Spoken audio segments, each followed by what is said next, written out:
جو بندوبست رب کرتا ہے، آزمائش آ جاتی ہے، بڑے بڑوں پہ آ جاتی ہے، لیکن بعض اوقات بڑی تکلیف ہوتی ہے جب اس بندے کو لوگ کٹہرے میں کھڑا کر دیں جس کا جرم ہی کوئی نہیں، اس شخص سے لوگ سوال جواب شروع کر دیں جس بیچارے کے خیال میں بھی وہ بات نہیں، پھر وہاں وضاحتیں دینا، نہ کردہ گناہوں کی وضاحتیں دینا، یہ بڑا بوجھ بنتا ہے، بڑی تکلیف ہوتی، اور لوگ کرتے ہیں یہ کام۔ پھر اللہ تعالیٰ جب بندوبست فرمائے، صحیح بخاری میں حضرت جریج کا ذکر فرمایا، جریج نفل پڑھ رہے تھے، ماں نے آواز دی، وہ آ نہیں سکے، نماز میں تھے، ماں ناراض ہو گئی، اس نے ہاتھ اٹھا کے کہا اللہ یہ اتنی دیر تک مرے نہ جب تک کسی بری عورت کا منہ نہ دیکھ لے۔ کسی اور کی دعا کے لیے سند نہیں ہے کہ وہ تیرے حق میں ضرور قبول ہوگی، لیکن ماں باپ کی دعا کے لیے میرے نبی پاک نے سند بیان کی ہے۔ سید عالم صلی اللہ علیہ وسلم فرماتے ہیں جب بھی ماں باپ اولاد کے لیے ہاتھ اٹھاتے ہیں رب ضرور قبولیت کا شرف عطا کرتا ہے۔ تو جہاں سند موجود ہے نا، کچھ افتتاح ابا جی سے بھی کرا لینے چاہیے، کچھ کام شروع کرنے سے پہلے صرف اماں سے ہی دعا کرا لینی چاہیے، یہ والا افتتاح بھی بڑے کام کا ہے کیونکہ یہاں سند بیان کر دیا میرے نبی کریم۔ تو جناب جریج کی ماں ناراض ہو گئی، کہنے لگی اللہ اس نے میری بات نہیں سنی، اب تھے تو وہ نیک، لیکن رب کریم کی حکمت کا تقاضا ہے، ماں کی دعا کو بھی قبول کرنا تھا، اللہ نے آزمائش میں مبتلا کر دیا۔ والدہ تو چلی گئیں، وہ ایک خیمے میں، ایک کٹیا میں، ایک جھونپڑی میں عبادت کرتے تھے، اللہ کو یاد کرتے تھے، رب رب کرتے تھے، اور لوگ ان کی بڑی تعریف بھی کرتے تھے، لوگ ان کے ارادت مند بھی تھے، عقیدت مند بھی تھے، اہل محبت بھی تھے۔ ایک عورت آ گئی، بس وہ اللہ کی حکمت پوری ہونی تھی، اس نے آ کے پہلے تو انہیں اپنی طرف مائل کرنا چاہا، جب نہ مائل ہوئے تو الزام لگا دیا۔ یہ ہمارے دور کا تقاضا ہے، لوگ پہلے آپ کو اپنے حق میں قائل کرتے ہیں، اپنی فرما برداری میں لانا چاہتے ہیں، اگر آپ نہیں آتے تو پھر وہ آپ کو مجرم قرار دے دیتے ہیں، یا میرے ساتھ چل ورنہ پھر میں تیرے خلاف پراپیگنڈا کروں گا، دو ہی باتیں۔ پہلے اس نے قائل کیا، جب جناب جنید قائل نہ ہوئے تو اس نے قریب ایک چرواہا تھا، اس چرواہے کے ساتھ جا کے منہ کالا کیا، مقررہ وقت پہ بچہ پیدا ہو گیا، لوگوں نے کہا کس کا ہے، کہنے لگی اس خانقاہ میں، اس حجرے میں عبادت کرنے والے کا ہے۔ اگر کسی دیندار پر ذرا سا بھی الزام لگ جائے تو آپ یقین کریں کہ بڑے بڑے خوفناک لوگ بھی نیک ہو جاتے ہیں، جن کا اپنا سارا ماضی کالا سیاہ ہو وہ بھی اجالوں کے راہبر بن جاتے ہیں، جن کی اپنی زبانیں ساری زندگی آلودہ رہی ہوں وہ بھی بڑے بڑے اعلیٰ سچ بولنے لگتے ہیں۔ اعلیٰ کچے میرے مکان کی دیوار کیا گری، لوگوں نے تو میرے صحن میں رستے ہی بنا لیے۔ بڑے لوگ آ جاتے ہیں، پھر بڑا کچھ کرتے ہیں اور بڑے بڑے خوفناک جملے کستے ہیں، بس کو نقطہ جو ہاتھ آ گیا، ایسے جیسے گرنے کا انتظار کر رہے تھے۔ اب جناب لوگ اٹھے، احتجاج شروع ہو گیا، شور پڑ گیا، یہ بابا بڑا نیک بنتا تھا، نفل پڑھتا تھا، عبادتیں کرتا تھا، دیکھو اس کا حال کیا ہے کہ اس نے ناجائز بچہ پیدا کیا۔ بغیر تحقیق کے میں کہہ چکا ہوں کہ الجھے الجھے بکھرے بکھرے روز و شب دیکھے گا کون، لوگ تیرا جرم دیکھیں گے سبب دیکھے گا کون، لوگ تیرا جرم دیکھیں گے سبب کوئی غور نہیں کرتا کہ وجہ کیا تھی۔ او بھائی کچھ تو مجبوریاں رہی ہوں گی، یوں ہی کوئی بے وفا نہیں ہوتا۔ الزام لگا دیا، شور ہوا، احتجاج ہوا، دنیا اکٹھی ہوئی، ان کا انہوں نے حجرہ گرا دیا، مارا بھی، پیٹا بھی، ایک نیک آدمی کو بدنام بھی کیا، برا بھلا بھی کہا، گالیاں بھی دیں، جو کر سکتے تھے کیا۔ اب جب سزا دینے لگے نا تو جناب جریج کہنے لگے تھوڑی سی اجازت دیتے ہو، مار تو تم نے دینا ہی ہے۔ کہا جناب ٹھیک ہے دیتے ہیں۔ انہوں نے کہا صرف 2 نفل پڑھنے ہیں۔ اب وہ نفل پڑھ رہے تھے تو لوگ اس وقت بھی کہہ رہے تھے فراڈ ہی کر رہا ہے، دھوکہ ہی دے رہا ہے، چونکہ ذہن بن گیا نا، بدگمانی آ گئی۔ انہوں نے 2 نفل پڑھ کے ہاتھ اٹھائے، کہا اللہ جانا تو میں نے ہے، پر اس رسوائی کے ساتھ جنازے تک نہیں خراب ہو جاتے، قبریں تک نہیں لوگ بدنام کر دیتے، کہا اللہ جانا تو ہے پھر اس رسوائی کے ساتھ، تو میری مدد فرما، اب تو میرا کیس تیری ہی عدالت میں ہے، تو رحمت کا دروازہ کھول۔ ہاتھ اٹھائے، دعا مانگی، نفل پڑھے، پورے مجمع پہ نظر دوڑائی، کوئی نہیں تھا سپورٹ کرنے والا۔ کل تک جو کہتے تھے نا تیرے لیے جیئیں گے، تیرے لیے مریں گے، ساری عمر ہی آٹا گدا ہے، لکھاں کیتے نہیں پیڑے، اب وقت آیا ہی تے محمد بخشا کوئی نہیں ہو بیٹھا نیڑے۔ ایک بندہ بھی نہیں تھا ووٹر سپورٹر ساتھ دینے والا، کوئی نہیں تھا۔ تو جناب جنید بچے کی طرف اشارہ کر کے کہنے لگے کوئی نہیں بول رہا، تو ہی بول کے بتا دے تیرا باپ کون ہے، تو ہی بول کے بتا دے کون ہے۔ اللہ اکبر، میرا رب جب چاہے تو بچے بولتے ہیں، رب چاہے تو گونگے بولتے ہیں، رب جب چاہے تو پھر پتھر بھی بولتے ہیں۔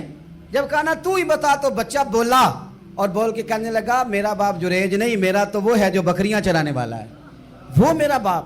جب رب کریم نے توفیق دی تو بچہ بول پڑا۔ جب رب بندوبست کرتا ہے کسی کی عزت کی حفاظت کا تو پھر کوئی اسے رسوا کر سکتا۔ یاد رکھنا، جب رب محافظ ہو تو پھر لوگوں کا پراپوگنڈا وہاں کچھ کر سکتا۔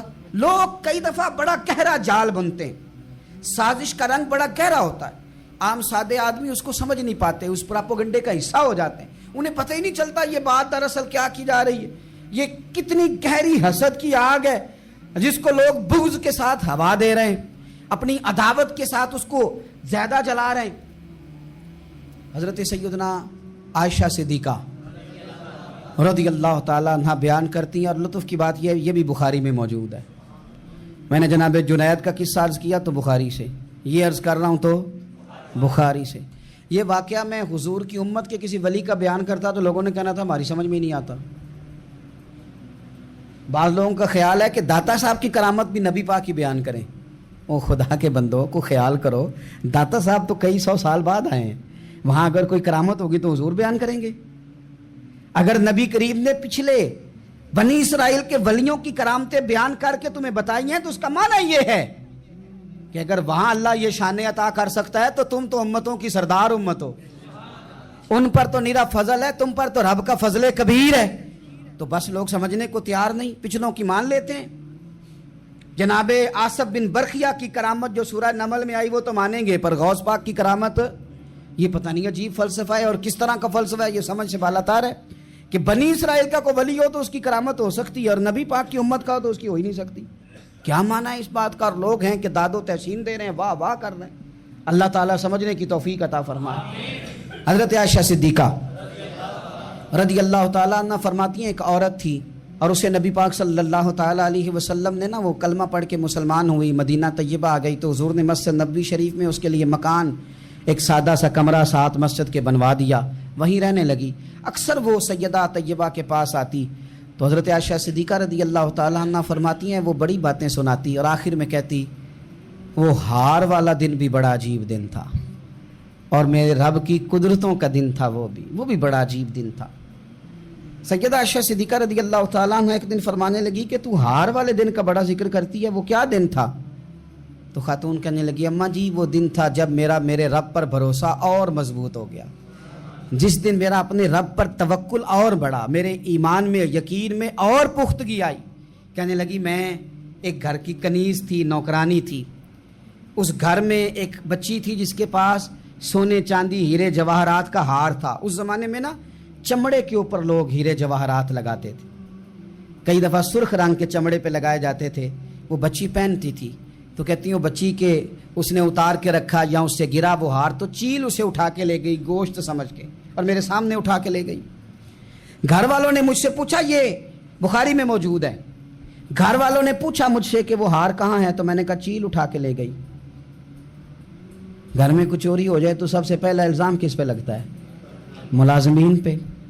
کہتے انہوں نے مجھے بڑا مارا، بڑی تکلیف تھی، حتیٰ کہ میری شرمگاہ تک کی تلاشی لی، میری عزت اتنی خراب کی میں بتا نہیں سکتی۔ میں نے اپنی زندگی میں ایک واقعہ دیکھا، ایک امیر گھر میں چوری ہو گئی، ملازم کو اتنا مارا کہ وہ چارپائی پہ پڑ گیا، پولیس والوں سے اتنی مار پروائی گئی کہ وہ بیچارہ چارپائی پہ پڑ گیا، اور پھر وہ اتنا بیمار ہوا اور کچھ دنوں کے بعد پتہ چل گیا کہ چور تو اپنا بیٹا ہے ان کا، پھر اس کا انتقال ہو گیا۔ اب وہ سیٹھ صاحب اور گھر والے آ کے نا مرنے والے کے کان میں معافیاں مانگ رہے ہیں، کان میں۔ تو میں نے ان سے پھر کہا تھا کہ یہ تو اب چلا گیا ہے، تمہارا زور چلتا تھا نا تو تم نے قانون خریدا اور تم نے اسے جتنا ہو سکا تم نے اسے مار پڑوائی، تمہارے پاس جو عدالتیں تھیں تم نے وہاں کارروائی کی، اب ایک عدالت قیامت کے دن لگے گی۔ یہ کمزور تھا نا، کچھ کر نہیں سکا۔ میرے نبی پاک صلی اللہ علیہ وسلم نے فرمایا سن لو، اگر سینگ والی بکری نے بغیر سینگ والی بکری کو تکلیف دی ہوگی نا تو قیامت کے دن اسے بھی بدلہ دینا پڑے گا کہ تیرے پاس سینگ تھے اور تو نے اسے مارا تھا۔ وہ خاتون عرض کرتی ہے سیدہ عائشہ کی خدمت میں کہ مجھے بڑا مارا، مجھے تکلیف دی، میں کہہ رہی تھی کہ میرے سامنے چیل لے گئی ہے، پر وہ نہیں مان رہے تھے۔ اماں جی انہوں نے مجھے بڑا مارا۔ حضرت عائشہ صدیقہ کہتی ہیں پھر کیا ہوا؟ کہنے لگی اماں جی جب کوئی میرا مددگار نہ رہا، مجھے تکلیف دے رہے تھے، رسوا کر رہے تھے، تو میں نے اپنے رب سے مدد چاہی، میرے رب کی طرف میں نے توجہ کی، میں نے کہا مالک اب تو ہی میرا مددگار ہے۔ کہتی ہے وہ مجھے مار رہے تھے تو وہ چیل جو ہار لے گئی تھی وہی لے کے واپس آ گئی، اور ہمارے سروں کے قریب لا کے اس نے جب اس ہار کو پھینکا، وہ مجھے چھوڑ کے سائیڈ پہ ہوئے، وہ میری بے گناہی جان گئے۔ لیکن آپ کو بتاؤں اس دن سے میرا اپنے رب پر یقین اور بڑھ گیا۔